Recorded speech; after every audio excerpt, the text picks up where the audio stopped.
Morrill Act of 1862, an act on adding public lands to the several states and territories which may provide colleges for the benefit of agriculture and mechanic arts, be it enacted by the Senate and House of Representatives of the United States of America in Congress assembled, that there be granted to the several states, for the purposes hereinafter mentioned, an amount of public land, to be apportioned to each state a quantity equal to 30,000 acres, for each senator and representative in Congress, to which the states are respectively entitled by the apportionment, under the census of 1860, provided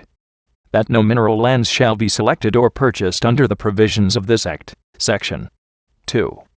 And be it further enacted, that the land aforesaid, after being surveyed, shall be apportioned to the several states in sections or subdivisions of sections, not less than 1/4 of a section, and whenever there are public lands in a state subject to sale at private entry at $1.25 per acre, the quantity to which said state shall be entitled shall be selected from such lands within the limits of such state.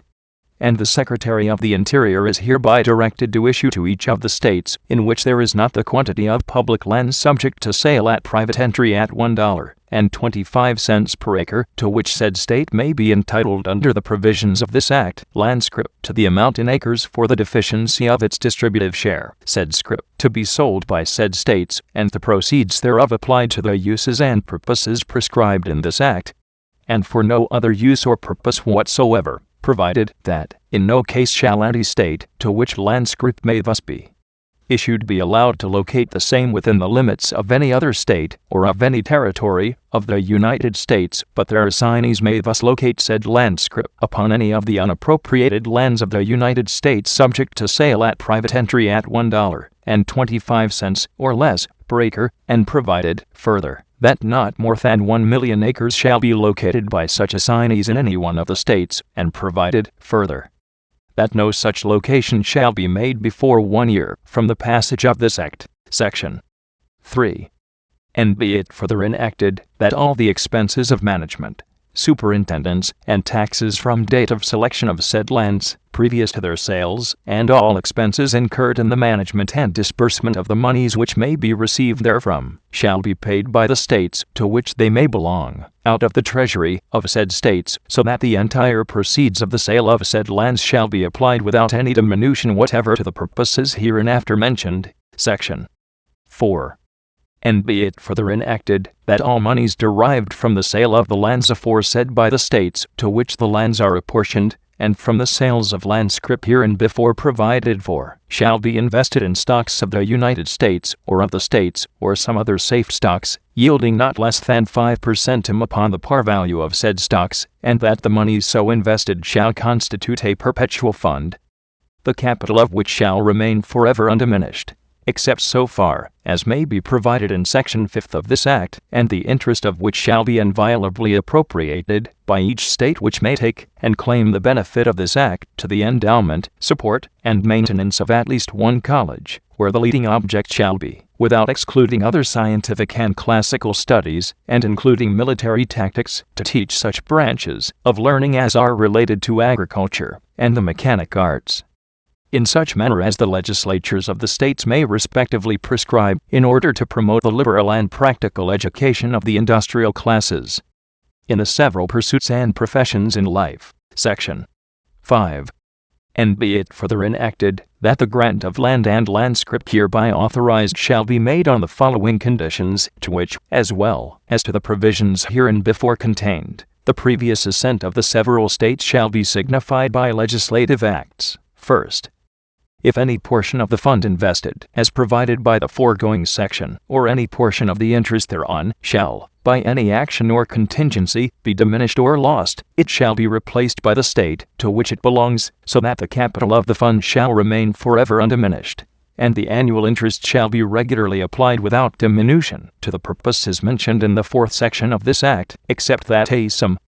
not exceeding 10% upon the amount received by any state, under the provisions of this Act, may be expended for the purchase of lands for sites, or experimental farms, whenever authorized by the respective legislatures of said states. Second, no portion of said fund, nor the interest thereon, shall be applied, directly or indirectly, under any pretense whatever, to the purchase erection, preservation, or repair of any building or buildings. Third,